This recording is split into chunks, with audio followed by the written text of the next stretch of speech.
Hello, namaskar dosto. Hello friends, this is your friend Vivek Bajaj, Stockage and Elon Markets co-founder.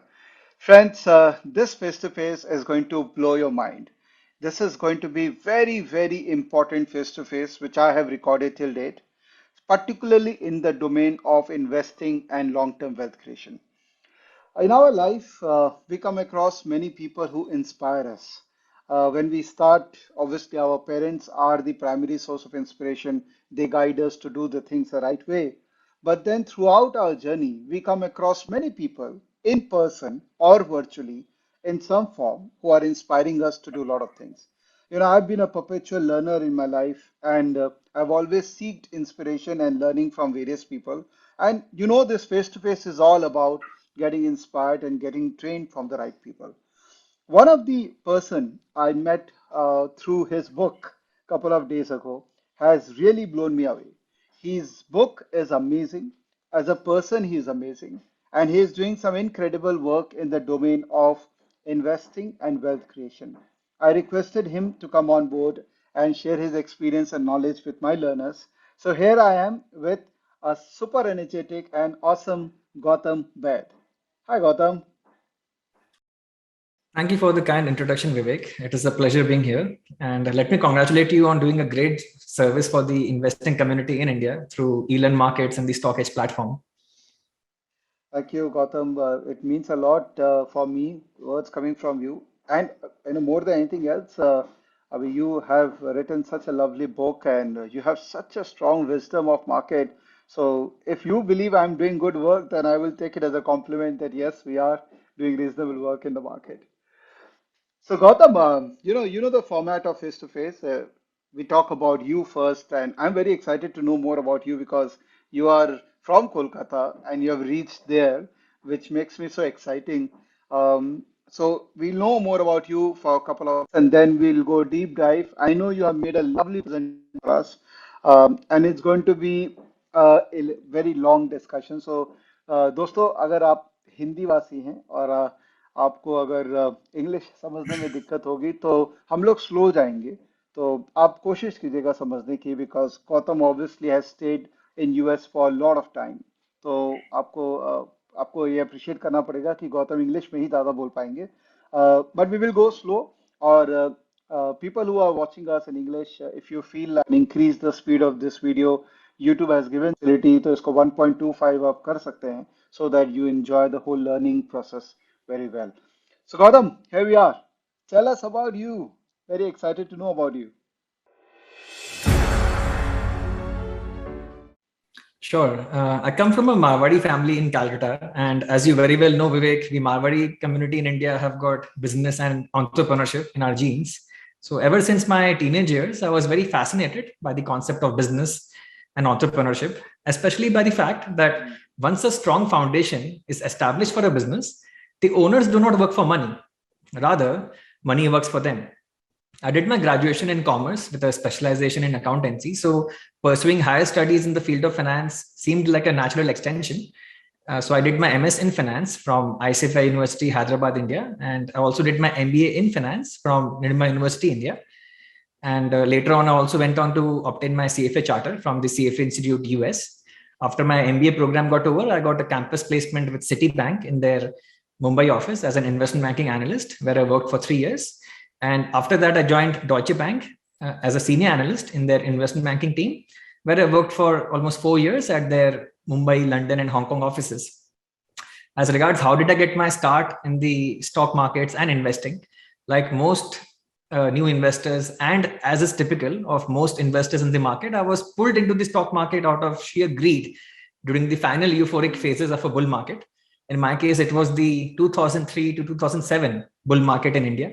I still remember I had purchased a mutual fund named Reliance Power Sector Mutual Fund in late 2007 and a stock named Ispat Steel in January 2008, because both of them belong to the highly fancied and hot sectors of power and steel at the time. And both of them had recently appreciated sharply in a short span of time. Now, what I did was I engaged in blind extrapolation of the recent price trends in them without paying any heed or attention to their underlying business or valuations. Within the first 12 to 18 months of my purchase, both those investments crashed 70 to 80%. And I had successfully gained admission into the stock market by paying my tuition fees. So as you can see, recency bias and vividness biases are very powerful but highly costly behavioral mistakes. Despite this bad initial experience, my interest and curiosity about the Indian stock markets remained very high throughout the first 7 years of my professional investment banking career. And one fine day, I came to the deep realization that we just have this one short life to live. And I did not want to waste any further time doing something that I was not truly passionate about. Many people tend to confuse earning a high salary with job satisfaction. That is not the case. Success does not mean earning potloads of money, because there's only one definition of success: being able to live your life in your own way, living a life aligned with your value system. That is what success means to me. And I was so keen for a career shift that I relocated to the US in May 2015 without any job in hand. I Wow. was I was under the impression that since I'm a CFA charter holder, then I'll easily Mm, land a stock market job because this particular degree is highly valued in the investment industry. But mm, as you know, Vivek, life is not a bed of roses for those trying to carve their own destiny. right. I got rejected in my first three stock market job interviews in the first 6 months in the US. At the same time, I ran out of whatever little money I'd brought with me from India. Mm, And to take care of my living expenses in US, I did not want to sell a single share from my portfolio of Indian stocks because I did not want to interrupt the process of compounding. right. So, to sustain myself in the US, I took up a minimum wage job as a front desk hotel clerk at a hotel in San Francisco, where I worked for 15 months. My God. And I used to work during the graveyard shift. Now, for those who don't know what the graveyard shift means, it Mm, was the shift from 11 p.m. at night to 7 a.m. in the morning. Even though it was a big challenge for me intellectually, mentally, emotionally, and culturally, today I highly value those days of my life, Vivek, mm, because for the first time since the beginning of my professional banking career, I finally got some time to read and learn and invest in my personal self development. The pace of work during late night to early morning at the hotel was pretty slow, and I made mm, full use of the free time to read up every single blog article published from inception till date on blogs like Safal Niveshak, Fundu Professor, Jana WordPress, Basic mm, Investing, and Microcap Club, among others. And the passionate pursuit of lifelong learning had begun. Little did I know at the time, though, that I was laying down these strong building blocks for compounding in my life. Now, at this particular point, I would like to take a moment and talk to you about the power of passion because it is extremely important. mm, During those 15 months, every single night, I used to apply to a minimum of three stock market jobs online. And as you know, every time we take out the time to fill up the application, attach the resume, and every single time we click on the submit button, there is so much hope attached behind yeah. every single submission, right? Mm, To face rejections more than 1300 times and still keep on going is only and only possible if you're absolutely passionate, fiercely passionate, and sincerely dedicated about mm, what you want to achieve in life. mm, So that is what I want to convey to all the learners of our channel, that never ever give up, because compounding will bestow its benefits and magic upon you only after a very long time, mm, after testing your patience and conviction to the fullest. Now, luck, chance, serendipity, and randomness have always played a big role in various aspects of my life till date. During November 2016, during one fine night at the hotel, I randomly clicked on the quick apply button mm, on a particular job application on LinkedIn, and mm, wonder of wonders, I got shortlisted for the interview, and that too for a senior role in an investment firm, even though I had zero formal stock market work experience. mm, And this was the phase in my life during which I was about to realize the power of compounding knowledge in action. mm, All those hundreds of hours spent over the last 15 months reading those blog articles and white papers and investing material at the hotel had now built a very strong intellectual foundation for me in investing. mm, This is what I was lacking during the first 6 months and those three stock market job interviews. And I was able to excel in all the three rounds of my job interview because, as you know, body language derives from self confidence and self confidence derives from knowledge. And I mm. was offered the role of portfolio manager. Oh my And God. it was something beyond my wildest dreams because I never ever imagined in my life that I'll be hired as a portfolio manager at such a high Mm, pay scale. I thought I'll be hired as a junior analyst, then I'll work as an mm, analyst, and then senior analyst, and then assistant portfolio manager. Then finally, maybe I'll reach just the level of portfolio manager in 14, 15 years. mm, But mm. this is what happens when we just keep on persisting, never give up. Magical things tend to happen. Around the same time, something even more incredible happened. I joined Twitter in November 2016, and I Mm. started sharing my thoughts, whatever interesting material I was reading, whatever were my thought process on philosophy, psychology, history, investing. I started sharing all of that information. And within a few months of my joining Twitter, two individuals flew all the way from India and came down to Salt Lake City to meet me and thank me Wow. for what I was sharing on Twitter. And it was a very humbling experience. And they were the ones who suggested to me the idea of writing a book. Why don't you write a book, Gautam? We love what you're Oh. writing, Mm. what you share. And I always had this habit of curating content and just noting things down in a Word document over the years. So I thought, why not organize all this material into a book format? Mm. And writing about and sharing my life's biggest learnings was my way of giving back to the investing community from whom I've learned so much over the years. So I self-published the first edition of The Joys of Compounding out of my own pocket, and Mm. I sold it for zero royalty. I did not charge any month profit to cover for the costs of production, marketing, distribution, or logistics, because the only intention was to help people. That was the only simple intention, just to give Mm. back to society and give back to the community. But the beauty of this world, Vivek, is that when you help others unconditionally without Mm. expecting anything in return, the universe works in such a way so as to come back and reward you back multiple times over. True. In May 2019, when I was at Creighton University, Omaha, signing copies of my book for readers during the Berkshire Hathaway annual meeting, Miles Thompson of Columbia Business School Publishing flew down from New York to Omaha to meet me, and he offered me a publishing contract with them. And Wow. the rest, as they say, is history. Today, The Joys of Compounding is an international bestseller in 5 countries: Singapore, Canada, India, Brazil, and the UAE. And what the success of this book has done is it has brought me on the radar of many technology startups in Silicon Valley in America. The Mm. last 12 months, many of them reached out to me to collaborate with them and join them on their platform. But I decided to go with Chapter, which is a curation-based learning platform where I teach the discipline of investing. Yeah. I decided to choose Chapter because the mission of the founders, Kyle and Steve, strongly resonated with me. Mm-hmm. The founders of Chapter are on a mission to make highly specialized education and learning affordable and accessible to the masses around the world. Mm. And the idea is to make the entire world a community of lifelong learners. So that their mission really resonated strongly with me. So I quit my job at Summit Global Investments as my portfolio manager job. I quit that at the end of July, just 4 months earlier. Mm-hmm. And earlier this year, I had also set up an investment firm in India, Stellar Wealth Partners Private Limited.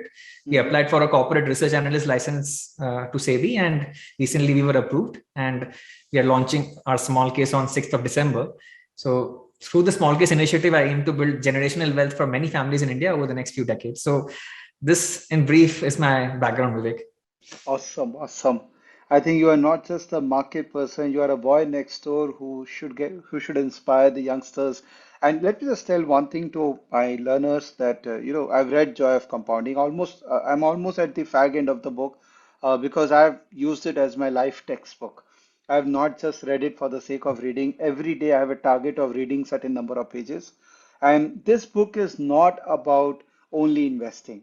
This is about life compounding. So people who probably didn't realize that typically compounding is a word used for investing, but let me clarify here that this book is a life compounding. So all of you who have not read this book yet, who have not purchased it, uh, you have to read this book. You have to give this book to your youngsters and family. The earlier people start reading this book, the better they will compound in their respective life. So Gautam, thank you so much. It's been a great knowing you, and I hope you just keep growing and growing and growing and emerge as the next big thing India has sent to global markets. So let's get into your presentation because you have lots to talk there as well. So let's deep dive into your presentation. I think you can share your screen. Sure. So today I will be speaking about the discipline of investing. And before I begin the presentation, just a standard disclaimer that this presentation is solely for information and knowledge sharing purposes. The examples shown are for understanding concepts and should not be considered as stock recommendations. Stellar Wealth Partners is a SEBI registered research analyst firm. We may hold some or all of the discussed stocks from this presentation in our proprietary accounts or small case model portfolios, it is also possible that we may have exited or may exit from the stocks in future without prior notification. So please do your own research and due diligence for any investment actions and consult a registered financial advisor for the same. Stellarwell Partners will not be liable for any claims arising from use of data provided. Neither is there any guarantee for accuracy of data. And most importantly, the views expressed are my own personal views and do not represent the views of any entity or organization. Thank you. So this will be the flow of today's presentation. I'll be taking everyone through my investing framework and explain the investing framework through the use of case studies, both past and present from the Indian stock market. And finally, I'll finish the presentation with a brief about how value investing is a life discipline. So all successful investors in the world have a very clearly defined investment philosophy. That investment philosophy in turn is defined by vicarious learning from other people through books, through personal experiences. These are some of the books which have defined my personal investment philosophy.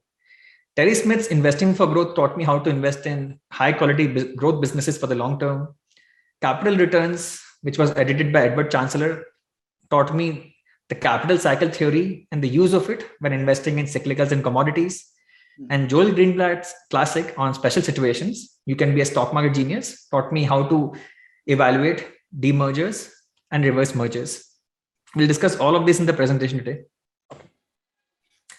This is a brief snapshot of my investment process flow. There is always an existing list of ideas on my watch list and I keep tracking the performance of those watch listed ideas. And I keep checking for management execution and business performance. And to that existing watch list, new ideas keep getting added from time to time through an idea generation process, which we'll discuss shortly after this slide. And then this leads to an active watch list of 10 to 15 potential opportunities, which in turn feeds into the portfolio construction and the portfolio tracking and rebalancing. So let's cover those two aspects first. Okay. The portfolio on an average comprises of 20 to 30 stocks, and the aim for me at any point of time is to generate 20 to 25% CAGR on a portfolio level over the next 3 years.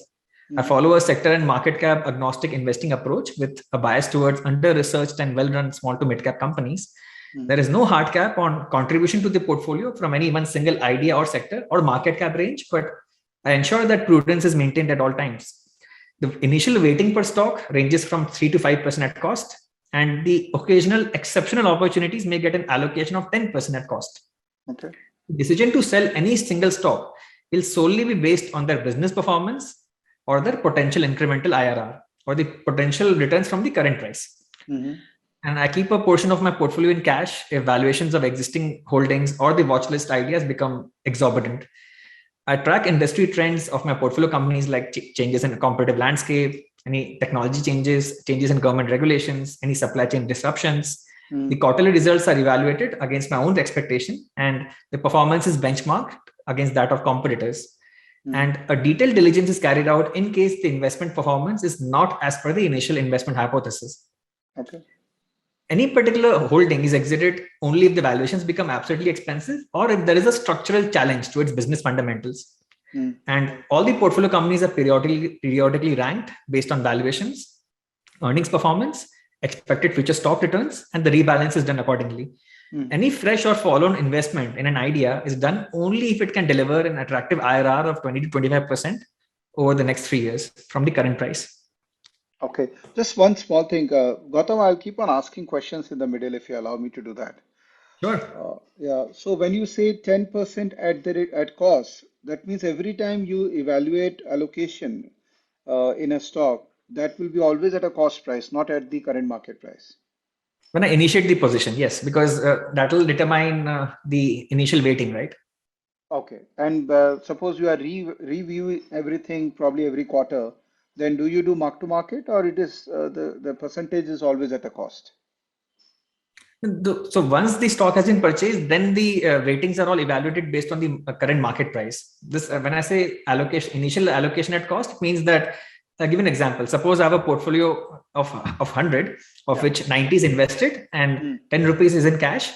So if I allocate that entire 10 rupees into the portfolio, into a new stock in the portfolio, that means that it has got an allocation of 10% at cost. That is what it basically means. Sure.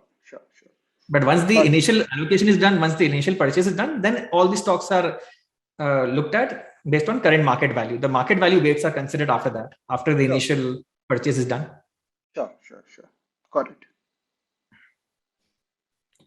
So now we come to the main crux of today's presentation about how do I generate ideas? What is the sources which are used for idea generation? Because a lot of people ask me, what are the sources which you use for generating your ideas? And today I would like to share that in detail with our learning community.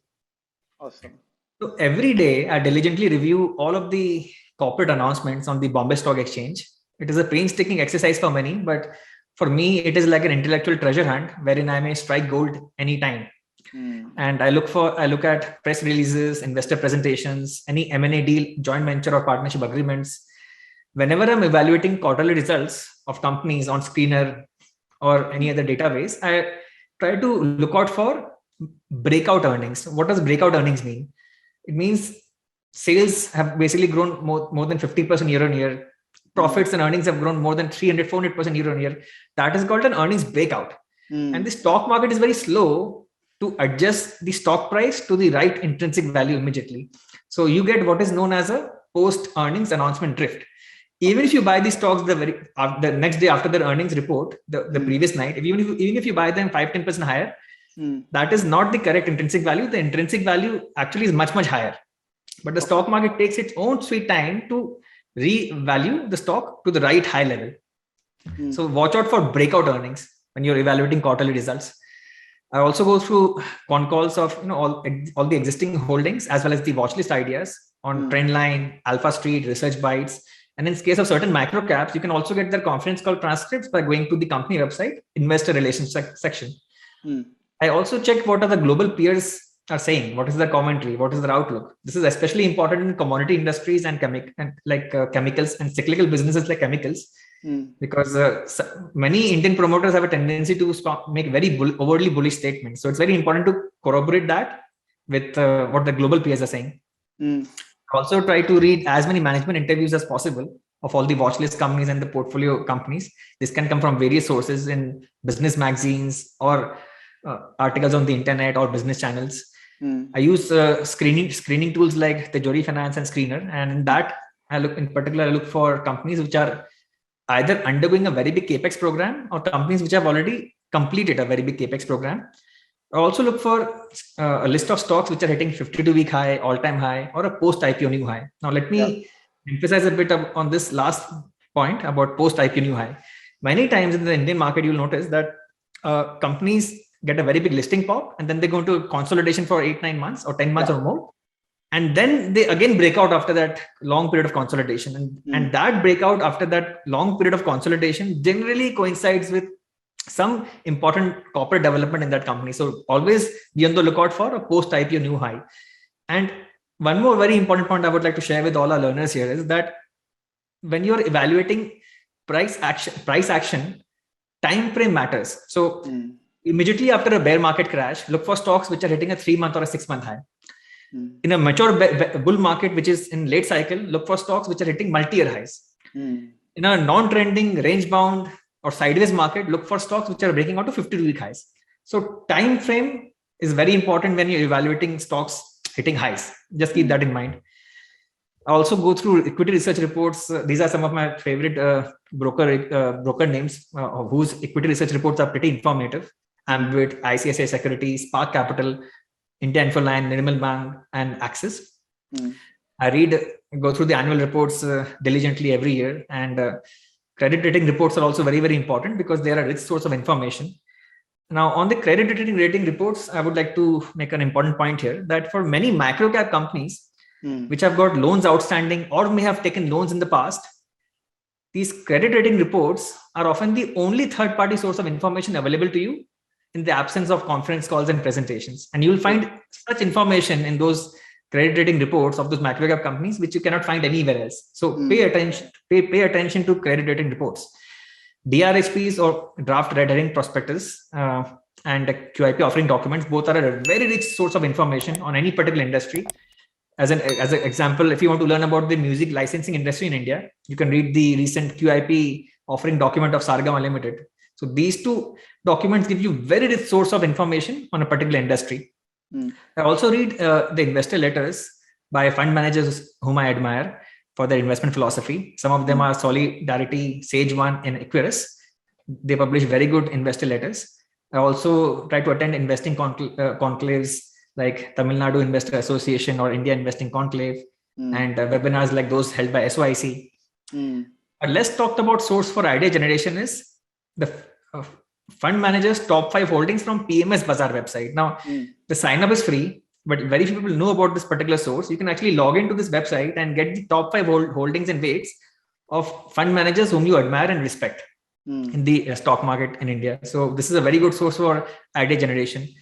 And thanks to you, Vivek, and thanks to the Stock Edge app, that's a great source of idea generation through information on bulk deals, block deals, and insider buying.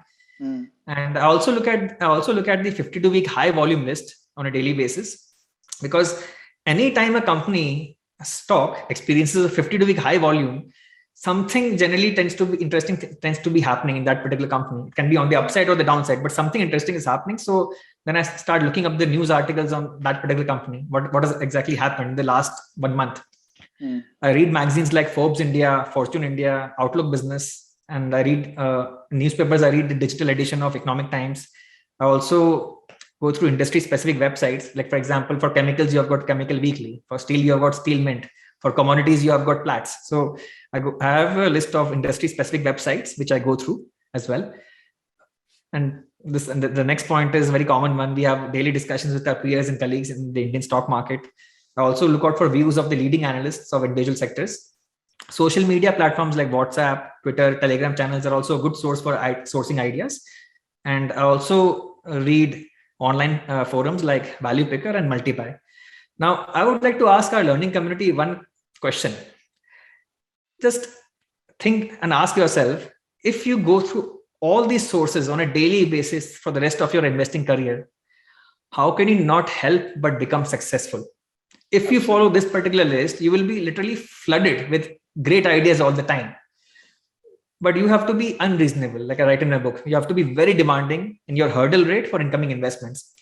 You have to differentiate between the very good ideas and the excellent ideas. And like Warren Buffett has said, the difference between the successful people and the very successful people is that the very successful people say no to almost everything. You have to learn to say no, go through all these sources, and then only invest your hard-earned money into exceptional opportunities or opportunities which can give you very high returns from the current market price. That is a discipline which you have to maintain at all times. So just wanted to highlight that. That's very, very important. It's a great checklist. I wish people take a printout of this checklist and put it in front of their desk. Well, Vivek, that is, in investing, the person that turns over the most rocks wins the game, like Peter Lynch has said. Yeah. In life, relationships, business, or investing, nothing will work unless you do. And the more rocks you turn over, the more ideas you'll get. And then you simply have to pick the best out of those opportunities which you come across. That is the whole idea. There is no alternative to hard work. But the stock market is a place where if you put in the hard work on a daily basis, you will be highly successful over the long term. That I can tell you with high conviction. True. Great. Now, this is possibly one of the most important slides in today's presentation. All the great investors in the world have one single common attribute: a relentless focus on the underlying process. Because investing is a field of probabilities. Investing is a probabilistic activity. And Michael Mauboussin has penned some gems on this in the past, and I quote, "In a probabilistic environment, you are better served by focusing on the process by which you make a decision than on the outcome. We have no control over outcomes, but we can control the process. Of course, outcomes matter, but by focusing our attention on process, we maximize our chances of good outcomes." Numerous research studies have identified a common trait among successful professionals in fields of probabilistic activity. They all emphasize process over outcome. If you focus only on the outcome, you are less likely to achieve it. Instead, if you focus on adhering to a sound process, the outcome will take care of itself in the long term, although the short-term results almost always will be driven by luck. Over the long run, a sound process can be counted on to deliver desirable results in a sustained manner and produce more reliable outcomes. And I'll keep referring back to the slide for the remaining presentation, because this is very, very important. Investing success is obtained by stacking multiple layers of positive probability in your favor.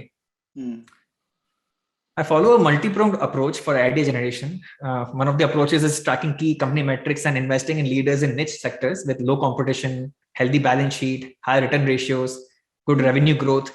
I also track the investment activities of private equity funds, hedge funds, mutual funds, and investors whom I admire and respect. And I check for insider buying as well.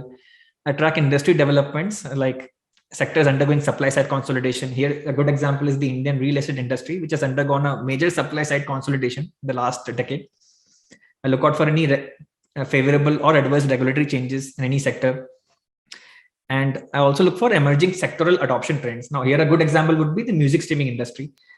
Basically, technology has changed our music consumption patterns from audio cassettes and other forms of media to consuming content on platforms like YouTube, Saavn, Gaana, etc. But one of my favorite sources for alpha generation is tracking corporate developments. In this, we have change in promoter management, block deals, merger arbitrage, demergers, and significant capex. Let us go through some of them with the help of case studies from the Indian stock market. Awesome. First, change in promoter and management. So last year in August, Murugappa Group announced the acquisition of CG Power. And it is important to understand the background to this particular transaction. In 2019, CG Power was hit with the 3,000 crore rupee fraud, and the stock had basically got hammered out of shape. And last year, in August last year, the stock was trading at sub 10 rupee level. The moment Murugappa Group, which is highly respected in the Indian markets for their high standards of corporate governance, took over CG Power, from that day till date, the stock of CG Power has given more than 1,000% return already. And what this case study is meant to demonstrate what happens when a company with low perceived standards of corporate governance is acquired or merged with a company with very, very high standards of corporate governance. So this is a case study from this particular case study is basically broadly played out from the past. Now let me use this particular learning to a live case study. Okay. In August last year, Embassy Group announced the merger of Indiabulls Real Estate with itself, and Indiabulls Real Estate the promoters would be exiting the real estate business, and the newly merged entity would be called NAM Estates. In this particular merger, only the NCLT approval is pending now, so the merger should get completed in the near future. Now, a few slides earlier, I talked about stacking multiple layers of probability and stacking the odds in our favor, right? Let me explain with the help of this particular case study what's happening. Number one, once the merger is completed, the corporate governance discount which was being applied to Indiabulls Real Estate goes away. So you get valuation re-rating. That's number one. Number two, Indiabulls Real Estate is primarily in residential real estate, and Embassy Group is primarily in commercial real estate. Indiabulls Housing has got a prominent presence in West India, and Embassy Group has got a prominent commercial real estate presence in South India. Now, once these two entities merge, you'll get a pan-India real estate behemoth, and you'll get a much better valuation for that particular combined entity. So that's point number two. Point number three, the chairman of Embassy Group, Jitendra Virvani, is a highly respected name in the Indian real estate industry. And once this merger is completed, the new entity, NAM Estates, will get a valuation premium for the superior management quality and execution under Mr. Virvani. And point number four, and most importantly, we are, after almost a decade, experiencing a boom in India's residential real estate.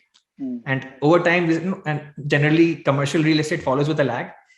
I think we have got multiple tailwinds in place, and the setup is very, very promising for this particular company from this point onwards. I think the stock has already more than doubled in the last 1 year, but I think we are just getting started here. Okay. The next source of idea generation is what I call block deals. Now, sometimes in the stock market, you'll observe that a company reports a blockbuster quarterly earnings report, but the stock price does not react. In fact, the stock price probably stays sideways or goes down. Why does that happen?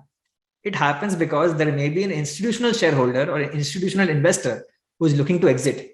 It can be for any reason. He may be looking to meet an investor redemption, or a new fund manager may have taken over the fund and he wants to just get rid of this particular stock and move on to other ideas.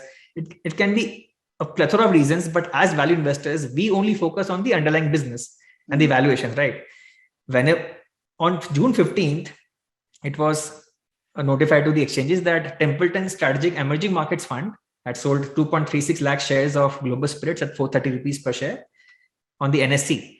And like I wrote in my book as well, whenever someone sells in desperation, they tend to sell cheap. And as a buyer, I love to be on the opposite side of such trades in which the other party is being forced to liquidate holdings at any price, regardless of underlying value. This is how you get the bargains when there is a distress sale going on. From June 5th, after June 15th, once the selling pressure was completely absorbed and the stock was free to chart its own course, the stock of Global Spirits went on to give more than 200% returns over the next 5 months before paring some of its gains in the recent market correction. The next source of idea generation, which I use, is known as merger arbitrage. In the 1946 issue of the Analyst Journal, Benjamin Graham had penned a seminal article on special situations in which he wrote, in the broader sense, a special situation is one in which a particular development is counted upon to yield a satisfactory profit, even though the general market does not advance. And he concluded the article by saying that a special situation is an expected corporate development within a time period estimable in the light of past experience. Earlier this year, on 24th January, I tweeted about the merger of Harita Seating with Minda Industries. Under the terms of the merger, every shareholder of Harita Seating would receive 1.52 shares of Minda Industries. And in case he did not want to go for the shares of Minda Industries, he would get preference shares worth 485. So again, I go back to the slide on process and stacking the odds in our favor. What exactly happened here? Let's understand. If you're a shareholder of Harita Seating, and if you're getting 1.52 shares of Minda Industries, then the value comes to 508, which was the current price of Minda Industries as of that date, multiplied by 1.52, which comes to 772. But people who talk about efficient markets should see this. The current price of Harita Seating on that day was 534. So you could have basically got literally risk-free returns of 40% in a few months' time, and you could have gotten paid just for waiting. On 4th February, just 2 weeks after, 10 days after that particular tweet, Minda Industries reported great set of numbers. And if you notice what was happening here, for every 10% up move in a Minda Industries stock, if you are an investor in Harita Seating, you enjoy 15.2% appreciation because of the merger ratio. And this was a special situation in which you're just getting paid for just waiting. The very next day, on 5th February, the merger came one step further closer to completion, and only the Chennai NCLT order remained pending. The merger got consummated and completed on 9th of April, and Harita Seating shares were delisted from the stock exchanges at a price of 766. What was the price on 24th January? 534. So in less than 2.5 months, you could have basically made more than 40% returns with very high degree of probability, high degree of certainty. You just have to be patient. Now, having understood how a merger arbitrage works, let me share 2 live case studies and 2 exercises for our learners. Earlier this year, in February, APL Apollo announced the merger of Apollo Tricoat with itself at a 1:1 merger ratio. Check out the current stock prices of both these companies, APL Apollo and Apollo Tricoat. You'll notice something interesting. In a similar vein, in July this year, Equitas Holdings announced the merger of Equitas Small Finance Bank with itself at a merger ratio of 2.26. So basically, if you are an Equitas Holdings shareholder, you'll get 2.26 shares of Equitas Small Finance Bank. Again, check out the current stock prices of Equitas Holdings and Equitas Small Finance Bank using this merger ratio. You'll notice something very interesting. Tell me, Gautam, just one thing I want you to understand in that market, obviously the guys who are finding out the ratio, when a company is coming out with that merger ratio, they know the current market price of both these instruments. Why do they have a different kind of a merger ratio which gives an arbitrage opportunity to people? Why can't they do it in the current market price? The arbitrage opportunities is basically coming from market inefficiency. So as a very simple example, I'll just give you a simple example. Suppose A is merging with B at a 1:1 ratio. And if the merger is expected to get completed in the next 2 months, But if the stock price of A is trading at 1,000, while the stock price of B is trading at just 800, you basically get to earn 25% return just for waiting. And this sometimes, prices get out of whack because, and why is this discount, why is this arbitrage opportunity possible? Because the market fears that the merger may not go through because all these mergers have to go through regulatory clearances. But ultimately investing is a field of probabilities, right? You are simply trying to put the odds on your side. It is very, very rare for any of these, mergers with of good companies, to fail or not go through. So just a few months ahead of the merger, it's a good idea to actually shift from the overvalued, from the higher priced company to the lower ticket size company, because then you get a clear profit on the table.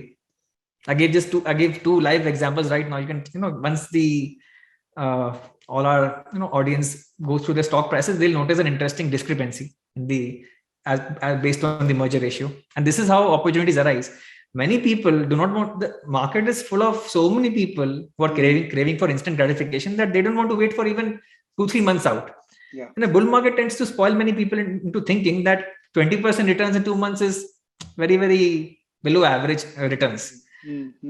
Fact is, when you stack up all those returns over the full year, when you engage in 2-3 such opportunities throughout the year, and when you compound those returns, it actually turns into a very large number. The key to compounding is to just keep going, keep churning out of the special situations from one into the other, and just keep on compounding. Over the long term, we'll end up with a very, very handsome CAGR. Got it. So basically, you still have the risk of that M&A not going through.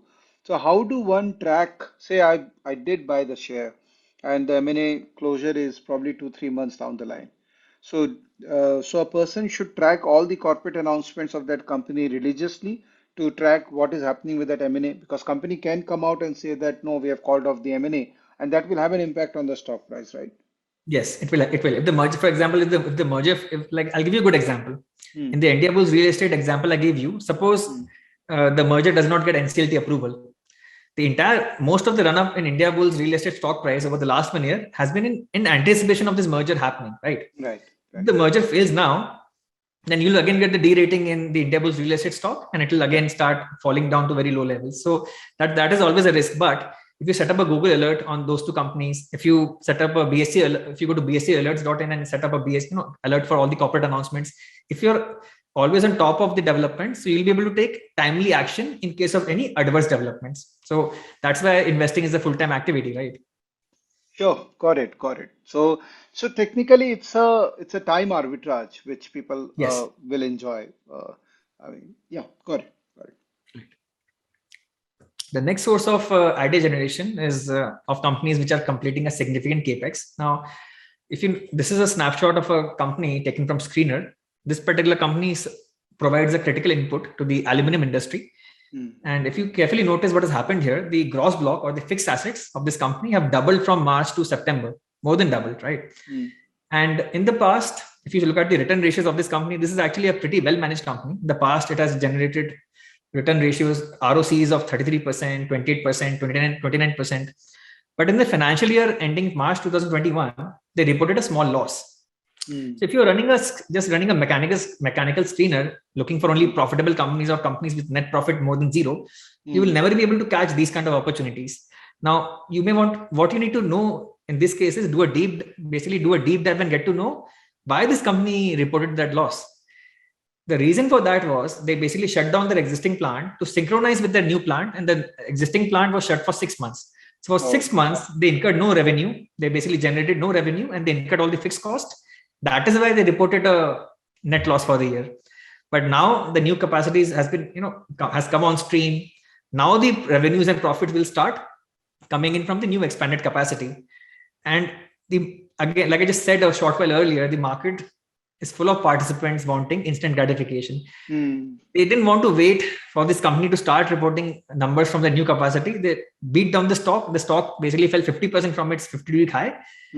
Again, how am I stacking all the probabilities of success in my favor? See, ultimately it's a probabilistic activity. So even after our best efforts, we may go wrong, but all that we can do is try to follow a good process. The end user industry of this company, the aluminum industry, is doing very well. This company has got a healthy balance sheet. It has got a track record of having good ROCs. the capacity has expanded, and you're able to buy this at a 50% lower market cap. So when you combine all of this together, the probability of success is pretty good in my opinion. Sure. You know, Gautam, I'm going to ask you stupid questions also. Please pardon me if you feel it's a very trivial question. But please. tell me, how do you come to know that the company has stopped the factory and they are doing this with the new factory? Is it the management commentary which mentions all these things? Yes. So in their quarterly results published on the BSE, in the footnotes to the accounts, it's actually Hmm. mentioned just below Oh, the okay. profit and loss and the balance sheet. In the footnotes, they actually mention all this information. Oh, okay. So that means not just by looking at the numbers, you also have to look at the footnotes of the results, which most of these platforms we don't capture that. But for that, obviously, one needs to download the PDF and see the footnotes. Correct. And basically, this is again the advantage of maintaining an active watch list. So this company was in my watch list of companies. If you remember in the slide on sources of idea generation, I told you Yeah, that I look out for companies that are either undergoing a big capex program or yeah. have completed a big capex program. So Hmm. this company was on my radar from the time it was undergoing the big capex program. So I simply set up a Google alert or a news alert on this company. The moment the quarterly results came out and the communication came out from the company about what is exactly why did they report the loss, I knew that okay, this is a temporary loss. Now things will look up from here, and ultimately investing is all about the future. Whenever you're investing in any company, you're only concerned with the future trajectory of the business, up or down. That's all that matters, right? So now that the worst is behind this company, all the loss has been incurred, the synchronization of the new plant with the old plant is complete. With all the difficult phases over, now it is time to reap the benefits. Okay, that's point taken.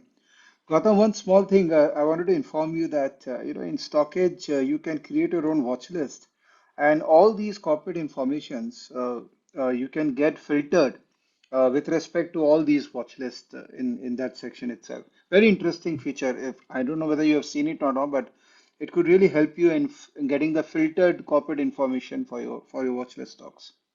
That's very helpful information. I'll definitely check it out. Okay. So using a similar example again, this particular company has also more than doubled its gross block from March to September. This company also has got a track record of good, uh, efficient operations, as evidenced by their ROCE of 32%, 34%, 34%, and 24%. But this company also reported a small loss for the latest financial year. That is Hmm. because this company's industry has been badly affected by COVID. Hmm. So if you have the conviction that over the next few years, humanity will prevail, will come out with more improved vaccinations, Hmm. vaccination prevalence will increase, and life will get back to normal. This company will again get back on track. Hmm. But no one is interested in this stock right now because there are no earnings to show, right? There is because this industry has been badly affected by COVID and the lockdown, so they are not able to report good numbers at present. But Hmm. the new capacity has come on stream on 27th September, and on the total combined capacity, old plus new, this company is currently operating at less than 20% capacity utilization. Can you just Oh. imagine the amount of Hmm. operating leverage which is in store for this particular company? Hmm. Now, this is again a case where market players displayed their desire for instant gratification. They Hmm. punished this stock down more than 52% from its 52-week high. So again, you have got the probabilities on your favor here. This Hmm. company has got a past track record of efficiently running its operations. Gross block has more than doubled. Promoter holding is pretty high. Promoter has got a good reputation in his industry, and the company is in store for massive operating leverage in the future. And you're getting it at a very depressed market cap and low valuation. This is deep value investing at its finest. You basically buy stocks when they are out of favor and they Hmm. have completed a big capex program. Then you just patiently wait for the cycle to turn, because Hmm. in most stock markets in the world, majority of the companies and businesses are cyclical in nature. Hmm. Most of investing is cyclical in nature. There are very rare companies which have got secular long-term growth. Mostly it's a field filled with cyclical companies. So the key to success in cyclical investing is to buy at depressed prices, depressed valuations and market caps, and then just patiently hold on. So Sure. I think even this particular company can surprise on the upside in the next few years. Sure. Just one thing in this company is the debt going up. The overall debt level is now 168. So obviously that means that company has taken a lot of borrowings to incur the Mhm. capex. So that doesn't bother you? Basically, I look at debt. No particular number in investing should be looked at in isolation. You have to always look at things. You have to look at. You cannot look at debt. You have to look at debt to equity. And when you Okay. look at debt to equity, it is less than half. Number one. Okay. Number two, you also look at the cash flow. More than debt, what you should look for is the interest coverage ratio, or the interest, whether the company can service its debt very, very comfortably, which this company can. Hmm. So that in this case is not a problem. Everything Okay. is context dependent in investing. Uh, we cannot look at individual numbers in isolation. Got it. Got it. So you will always take one of these four risks when you buy a stock: a business risk, management risk, valuation risk, or industry risk. And there are only four things that can happen in investing. You'll either make a big profit or incur a big loss, or you'll make a small profit or you'll incur a small loss. If you can eliminate big losses, you shall do very well. There is no bigger mistake in investing than holding on to your losers for a long time. Hmm. Going wrong occasionally is perfectly acceptable. Honest mistakes are perfectly fine, but staying wrong after recognizing them, that is not acceptable. Hmm. In investing, what not to do is more important than knowing what to do. And there are certain things which I strive to avoid as an investor, namely investing in commodity and cyclical businesses near the peak of their cycle at peak margins, Hmm. investing in government owned companies because the promoter's key motivation is not wealth creation for shareholders, investing in project based businesses dealing with government tenders because these companies tend to have very weak cash conversion cycles and very high receivable days. I also try to avoid investing in melting ice cubes, or what I call value traps. These are basically companies which look optically cheap on PE and price to book, but are in reality very expensive because their underlying business is in decline. So you'll buy it when you buy them at a low PE, that PE ends up becoming very high because the earnings start falling very, very sharply. So avoid investing in melting ice cubes. Can you I give also an example, Gautam, any stock name apparently which comes into your mind right now? any company, I'll give you a good example here. So any company which can get disrupted by technology is a good Hmm. example. So for example, very good example here is the print newspaper industry in India. For Hmm. many years I've been hearing how they are trading so cheap at such cheap multiples, but the Hmm. fact is that the world has transitioned to digital, so Hmm. Hmm. that they were not able to reinvent themselves, and therefore they declined, and that was a classic value trap. Similarly, if any particular OEM or auto manufacturer does not adapt itself to the upcoming electric vehicle boom in India, they'll get left behind in a big way. So if you look at them currently on price to earnings or any multiple and you find them cheap, if they don't transition or pivot to the electric vehicle industry, they may basically become obsolete in the next 5 to 10 years. So they are a classic example of value trap. I True. also I also avoid venturing outside my circle of competence, driven by the lure of quick short-term returns in bull markets. Now, this is a very bad habit which I used to have in my initial years. That just because a stock was running very fast or very sharply and it was going up very quickly in a short span of time, I used to get attracted by the stock price rather than looking at the underlying business. Even if I didn't understand the underlying business, I thought I'll just buy the stock and sell it at a profit and then move on to the next stock. That Hmm. was the absolute worst approach to investing, and that's a short way to failure. So do avoid doing that. And this all the bad habits are inculcated in bull markets, and the prices are paid in the subsequent bear market. And I've paid my fair share of those price in the past. So I would just advise everyone to avoid doing that. Hmm. One peculiar problem with most Indian companies is that they have bad accounting quality and low standards of corporate governance. So I try to the maximum extent possible. I try to avoid investing in those companies. And many people ask me, Madam, how do you evaluate management quality without meeting them? Like since you don't meet them or talk to them personally, how can you evaluate management quality? The answer to that is I follow a comprehensive corporate governance checklist to avoid errors of commission. Hmm. I check for any frequent change in auditors. I check for any qualifications raised by auditors. I check for any abnormal auditor fees, or if the auditor fees are increasing at a faster pace than revenue growth. I check whether the company has got a long list of unaudited foreign subsidiaries, whether the key management personnel is drawing excessive remuneration. Hmm. Is the promoter holding going down? Is the promoter pledging his shares? Is there a history of excessive equity dilution? Hmm. What is the history of the company with regards to sharing wealth with shareholders through dividends and buybacks? What is the credit rating report saying about the company? Are there any related party transactions? What is the view of current and ex-employees? You can get this on mediums like Glassdoor. What is the view of industry experts and investors whom I admire? What are their views on this particular company? Is the promoter of this listed entity running a similar business in his privately listed company? Because that may raise conflicts of interest.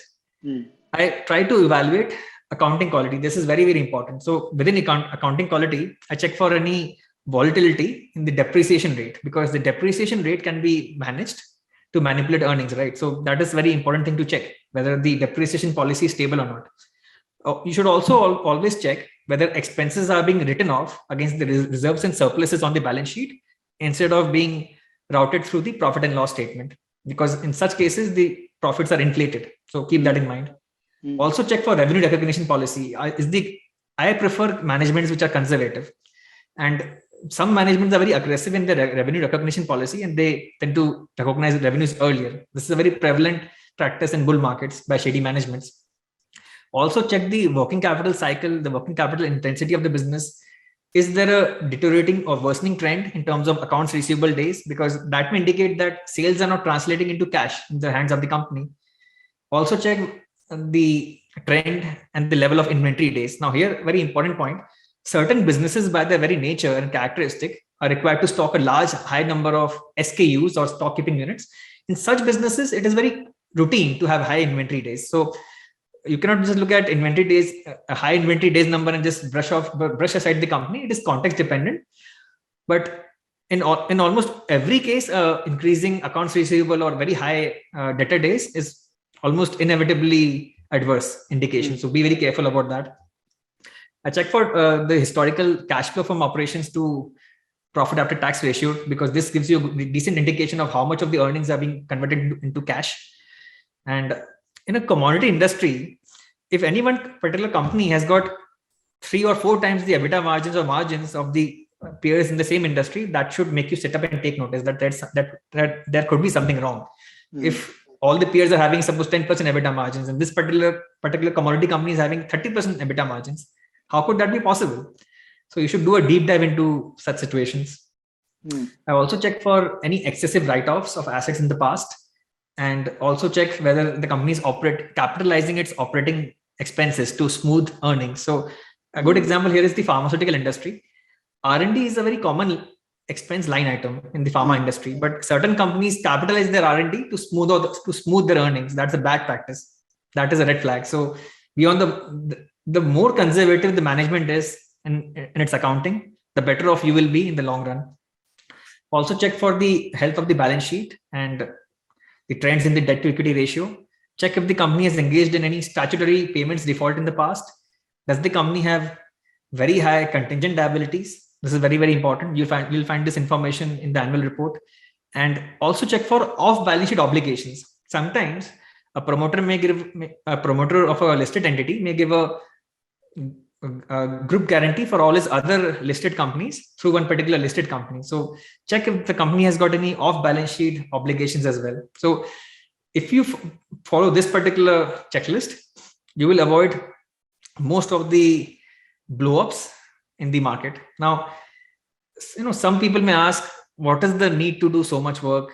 Who looks at balance sheet and cash flow statements in bull markets, let alone footnotes to the accounts? The answer to that is, when you are in a position of fiduciary responsibility and advising other people, advising individuals and families on investing their hard-earned savings, or if you're managing their wealth, you owe it to them to reciprocate their trust in you. And that is why diligently doing your research and making sure that you include good companies in your portfolio for clients, that is why it is so important. In fact, I'll share a personal example here. Following this particular checklist helped me avoid a particular company for my FlexiCap small case portfolio. It was a specialty chemicals company dealing in the textiles industry, and it had completed a very big capex program recently. And the management was coming on various business channels and giving very bullish commentary. And the company had also announced very high profile joint ventures with foreign companies in the last 6 months. So everything was looking very hunky-dory and rosy. But the moment I did a deep dive into the company's latest annual report, I found red flags galore. Even though the stock may go up during a bull market, because in a bull market, hardly anyone cares about these things, these things eventually catch up with you in the next subsequent bear market. So I don't want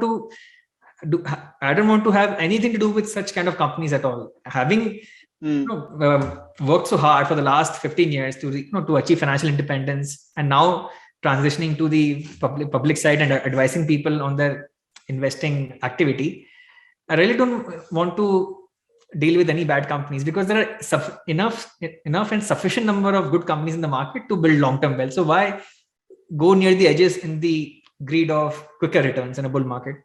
I don't play that game. Got it. Another thing which I strive to avoid as an investor is taking the short-term view, because investing is a long-term game.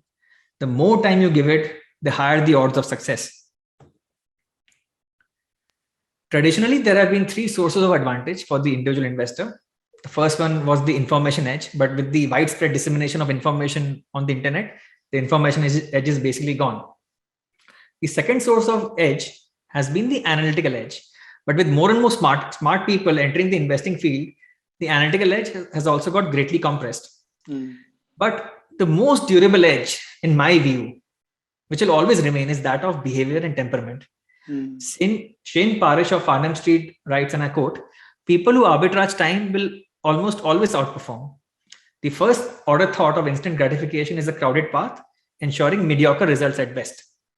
Delayed gratification, which requires second order thinking, is less crowded and more likely to get results." In a similar vein, Howard Marks has said that rule number one, most things will prove to be cyclical. And rule number two, some of the greatest opportunities for gain and loss come when other people forget rule number one. 50 years ago, the best investors were the one with an informational edge. Today, the best investors are the ones with a behavioral edge. As the speed of information dissemination in the markets and competition for short-term outperformance among money managers increased over the years, time horizons and patience levels significantly decreased. Today, an investor's edge is less about knowing more than others about a specific stock and more about the mindset, discipline, and willingness to take a long-term view about the intrinsic value of the business. And I've talked about this particular principle in my book chapter on delayed gratification, and implementing the principles from that chapter in my book has helped me identify some of my biggest multi-baggers till date. I'll share a personal example with you, Vivek. During 2018 and 2019, the Indian auto industry was undergoing a down cycle. And an auto ancillary company named Rajratan Global was undergoing a massive capacity expansion program. Because the entire sector was out of favor, investors' attention on that particular stock was low.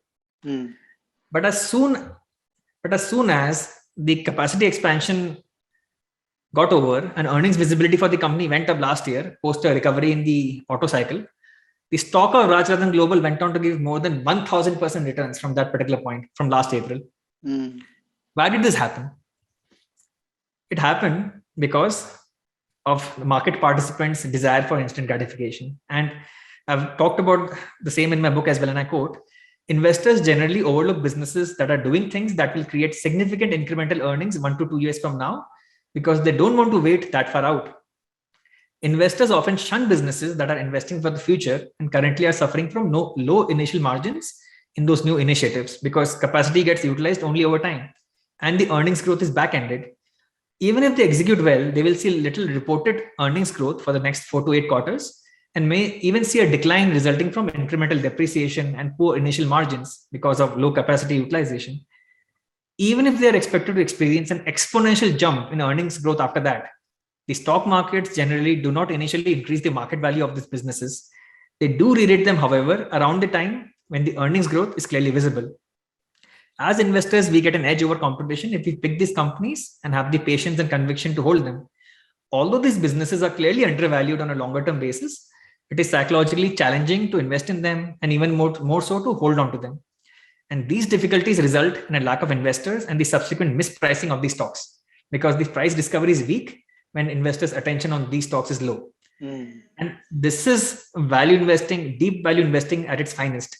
You want to buy such capex plays when they're undergoing the industry down cycle and then hold them through the full industry cycle till the upturn is completed.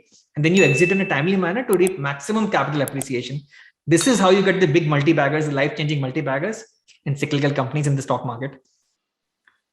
So successful investing is all about pattern recognition. And just a few slides earlier, I'd said that the stock markets generally do not initially increase the market value of these businesses.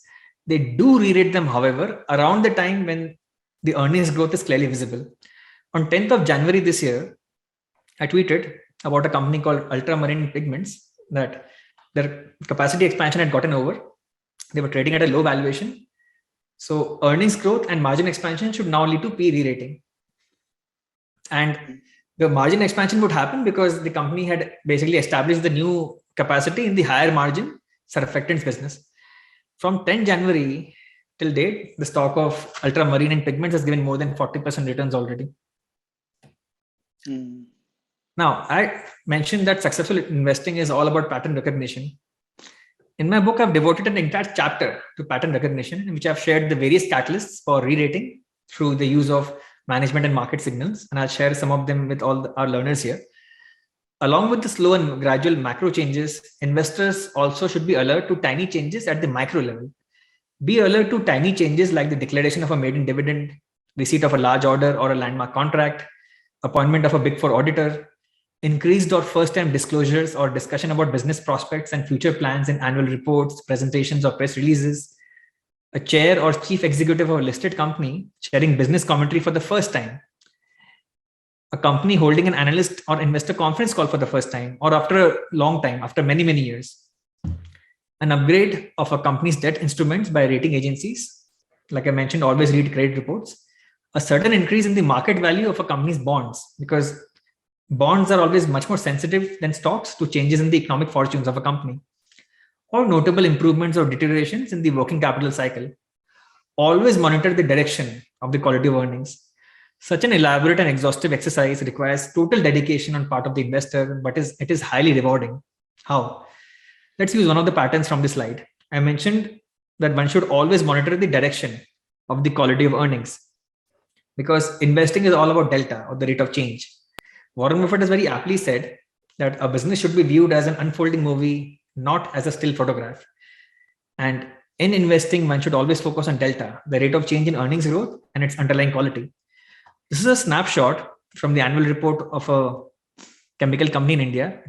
This company is more than a century old. From 1919 to 2005, they were in the fertilizer business. They shut down the fertilizer business in 2005 and started focusing on manufacturing of bulk chemicals. And from 2011 onwards, they shifted their focus to specialty chemicals with an operating margin of more than 30%. And any further expansion would happen only primarily in the specialty chemical segment. Earlier this year, on 10th February 2021, the company came out with a detailed presentation on their capex plans. And as soon as the earnings visibility of this company went up, post the release of this particular presentation, the stock of Dharamsi Monaji Chemicals has gone up more than 50% since that particular date.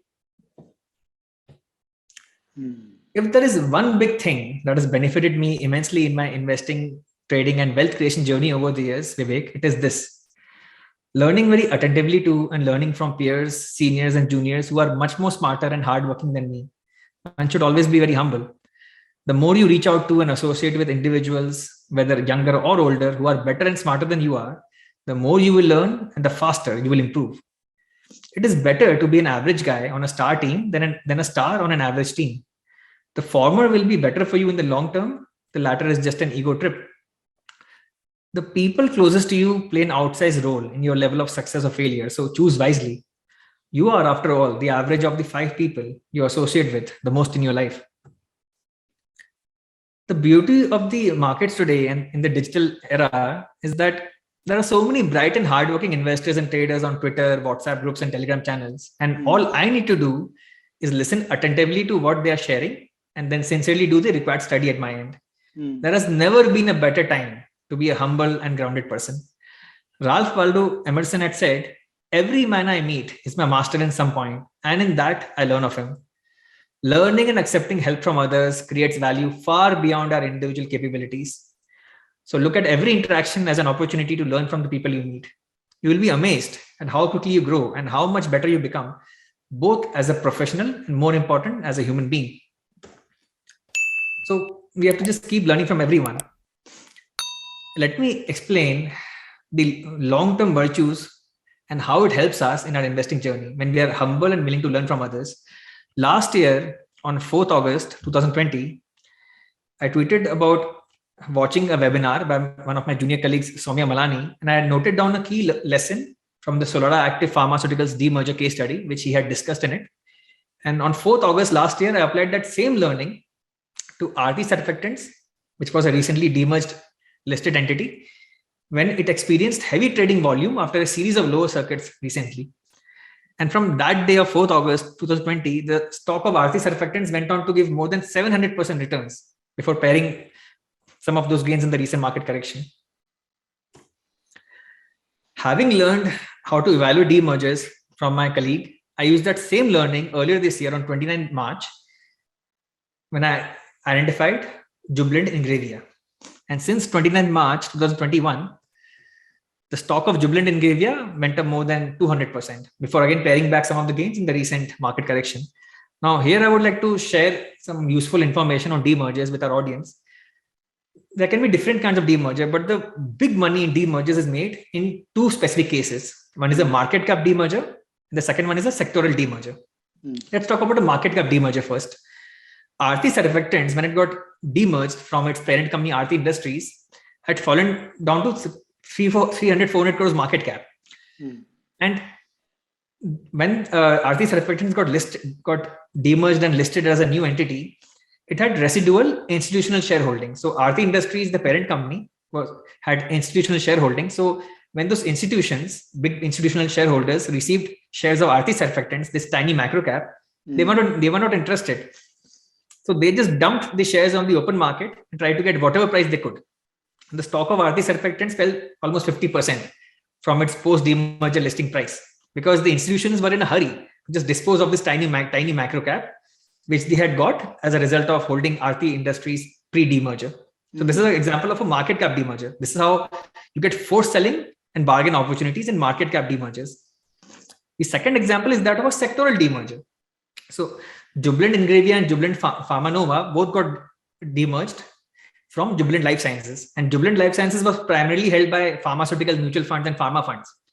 So even though Jubilant Ingravia was a decent chemicals business, it was listed at a decent respectable size market cap, still it got sold by all those pharmaceutical funds who, by their rigid institutional mandates, were not allowed to hold a chemicals company in their mutual fund portfolios. So the big money in demergers is made when there is forced selling. And forced selling happens only in two cases: market cap demerger or sectoral demerger. So I'll just share a example for the next year in advance. So Aarti Industries is also going to hive off its pharmaceuticals business next year.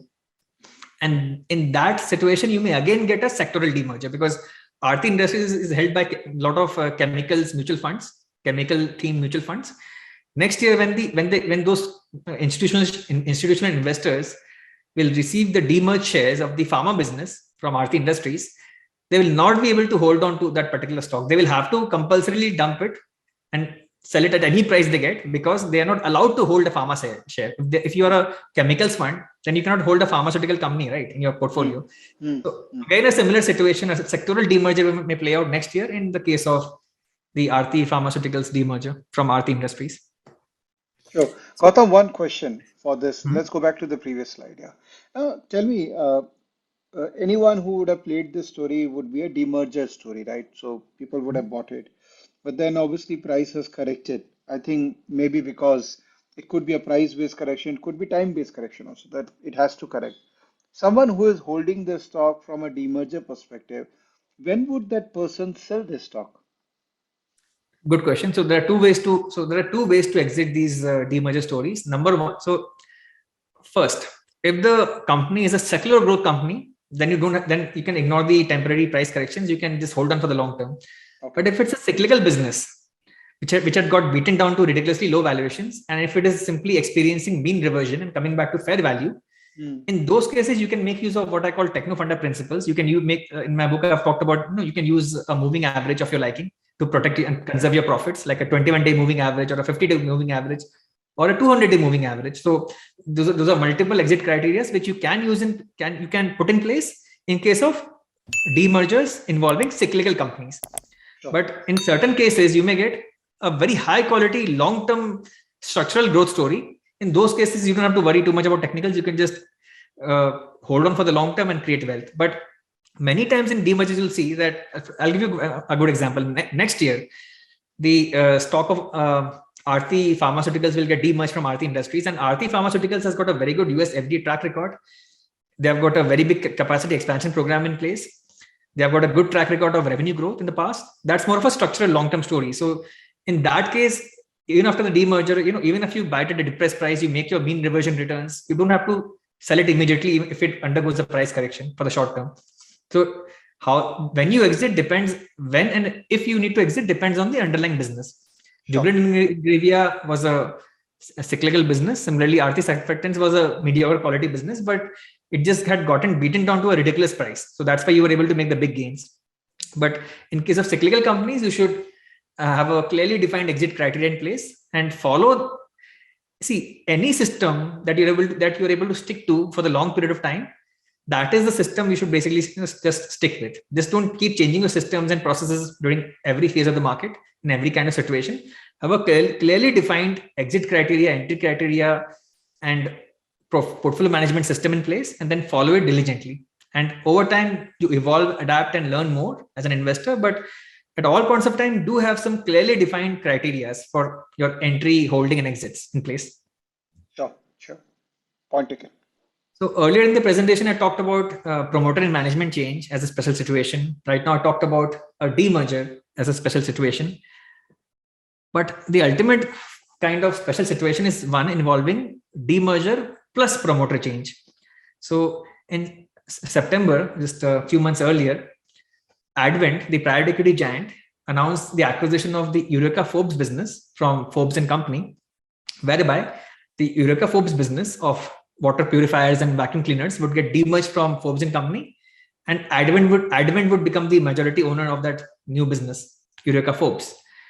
And what was the reason for this particular transaction? Let's understand the background here and how you can get attractively valued and fairly valued opportunities even in a bull market. The owner of Forbes and Company, Shapoorji Pallonji Group, had a total debt of more than 20,000 crores as of September 2021. And they sold the Eureka Forbes business to Advent for 4,400 crores to help pay down some of their debt. So Advent now gets access to the crown jewel asset, the crown jewel business of that particular group at a fair price. And as a public market investor, you also get to participate in this particular transaction at a fair price by playing this particular demerger. And how are you stacking the odds of success? Again, go back to the point on stacking the odds and the probabilities in your favor. How are you doing that in this case? First of all, you're paying just a fair price. You're not paying a very high price. These kind of consumer brands with high market shares tend to trade at very, very high price to sales multiples. Symphony trades at 7 times price to sales multiple. Whereas after the demerger, I think, as per my calculations, Eureka Forbes would not be even a 2 times price to sales multiple. And secondly, Advent, the new owner, has already got an established past track record of turning around consumer companies in India. It has already got a very strong track record in the form of the successful takeover of Crompton Consumer. So again, the odds are coming on your side. You're paying a fair price. You're getting a new owner, a new promoter with proven track record in that particular industry, and you may also benefit from valuation multiple re-rating. So again, you're putting multiple forces in your favor. That is how you ensure long-term success as an investor. So what is the big insight that we get from all these case studies? It is that all intelligent investing is value investing.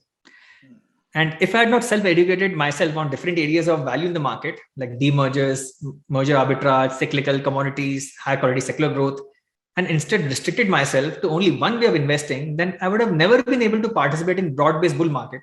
And always remember, sector rotation is the hallmark characteristic of a true bull market. If the sector rotation is not happening, then it is not a bull market. Bull markets are very, very broad-based. And my personal investment opportunity set has significantly expanded over the years with time and experience in the markets. I started with looking at low price to earnings and low price to book stocks because I started by reading The Intelligent Investor by Ben Graham. Then I read about Warren Buffett and Phil Fisher and Charlie Munger, and then I started investing in secular growth stocks at reasonable valuations. Eventually, then moving to fair valuations and then expensive valuations. But now it covers multiple areas of the investment universe, including commodities, cyclicals, deep value and spin-offs, and turnarounds. Instead of being restricted by my personal biased views to a small opportunity set, as was the case in my early years, I am now able to invest in a variety of situations and industries wherever I find mispricing of value and a highly favorable risk-return trade-off. You see, no single strategy works all of the time and in every kind of market. And that is why it is essential to build up one's investing arsenal to be able to hunt for value from within different areas. And over the years, I've come to realize and appreciate just why this is so critically important. It is because a bull market is always going on at all points of time in some specific sectors of the stock market. Between 96 to 2000, it was technology, media, and communications. Between 2003 to 2008, it was infrastructure, commodities, real estate, and organized retail. Between 2009 to 2014, it was discretionary consumption, pharmaceuticals, IT services, and FMCG. And between 2015 to 2019, it was autos and financials like NBFCs and microfinance companies. And from last year, a new trend, a new bull run has emerged in import substitution. So we have got specialty chemicals and multiple subsegments within India's manufacturing industry, CDMOs, CRAMS, contract research and manufacturing, and contract development and manufacturing organizations, digital transformation, cloud computing, e-commerce. Real estate is undergoing an upcycle. So you can play this through building materials and housing finance companies. The government's favorable policies for ethanol blending have also led to an upsurge in that particular sector. And if you want to look for if you want to look for value, you can look for sectors where no supply has been seen in the last 10 years, like commodities or real estate. It is my personal conviction and belief that the opportunities in the next 20 years in India will be far greater than those in the past 20 years. And the opportunities of the last 20 years will be dwarfed by the opportunities of the next 20 years. And where will those opportunities come from? They'll come from two sources: variant perception and long-term structural trends.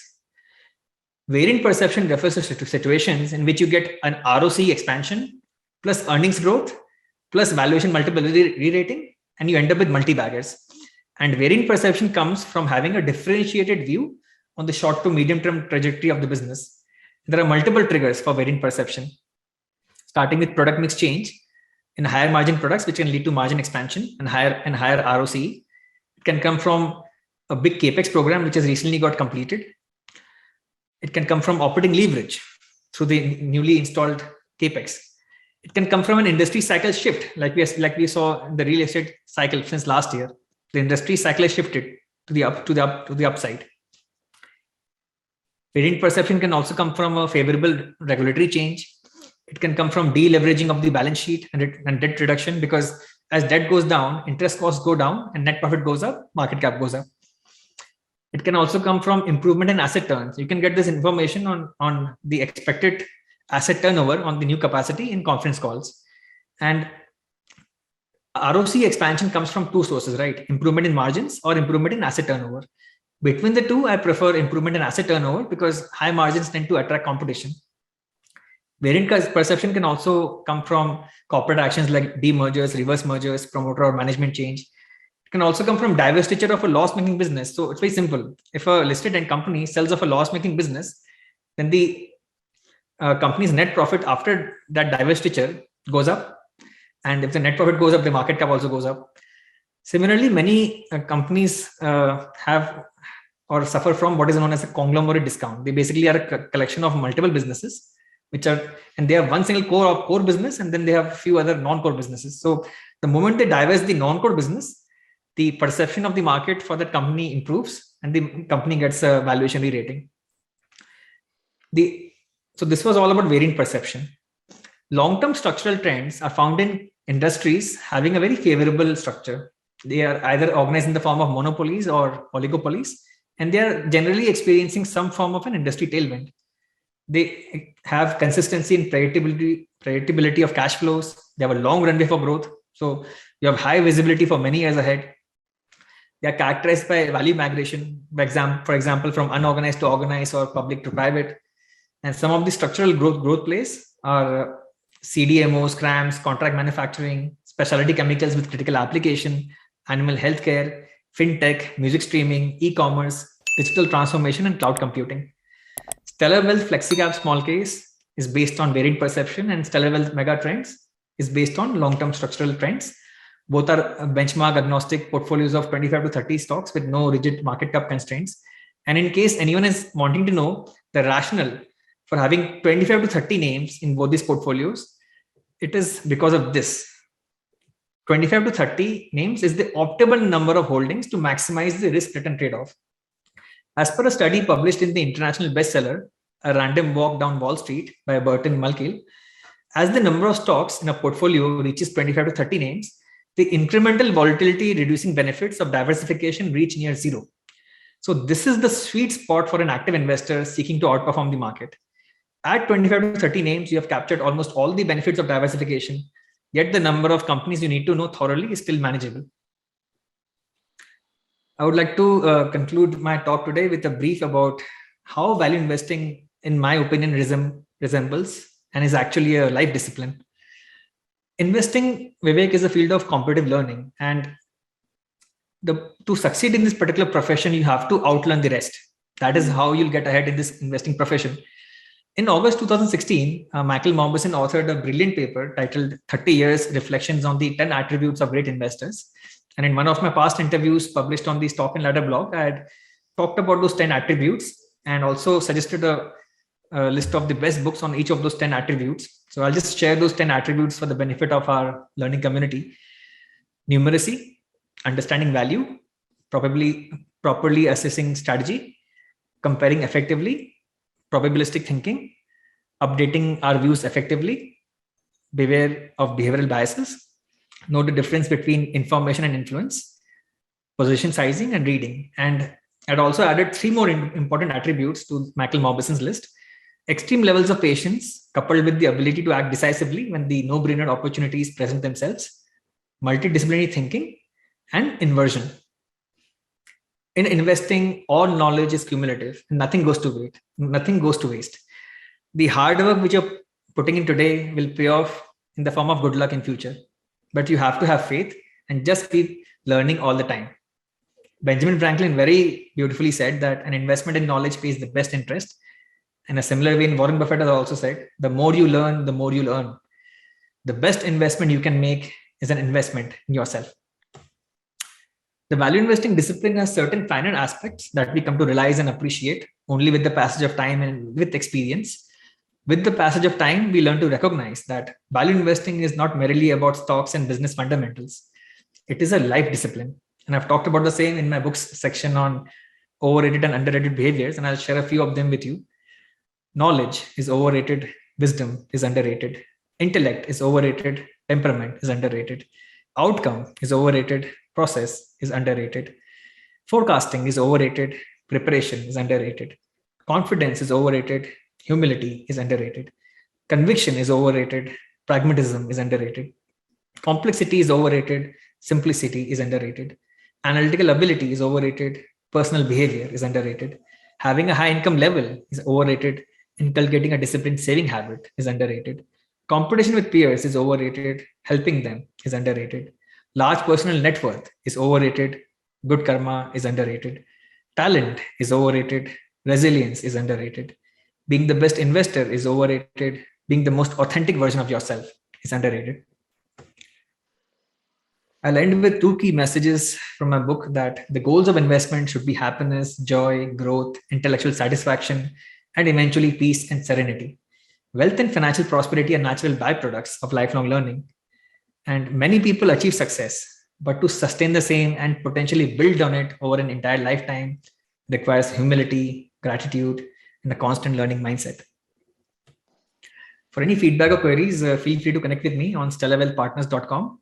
I can also be reached on LinkedIn and Twitter. You can learn more about my chapter on investing at getchapter.app/Gautam. Readers can get their copy of the book on Amazon, Google Play Books, and Book Depository website. You can also drop me an email at info@stellarwealthpartners.com. With that, I come to the end of my presentation. Thank you, Vivek. Awesome, awesome. So Gautam, you are one of those people who exactly know what they're doing, and they also exactly know what others should do and communicate the right way. And your book is testimonial of your clarity. I would recommend everyone to, I know I've already done that, and no commercial interest with Gotham. Neither we are affiliate, nor there is any small case affiliation of mine, but I simply love what he is doing. So everyone should read the book. Please do not read ebook or the pirated copies. I request everyone, you will not get the sense of the the wisdom which he's giving by downloading some PDF and reading somewhere. It has to be either the physical book or Kindle or whatever you think is the right source. But never, never do piracy for all this amazing knowledge people are sharing with us. So, friends, this was Gautam.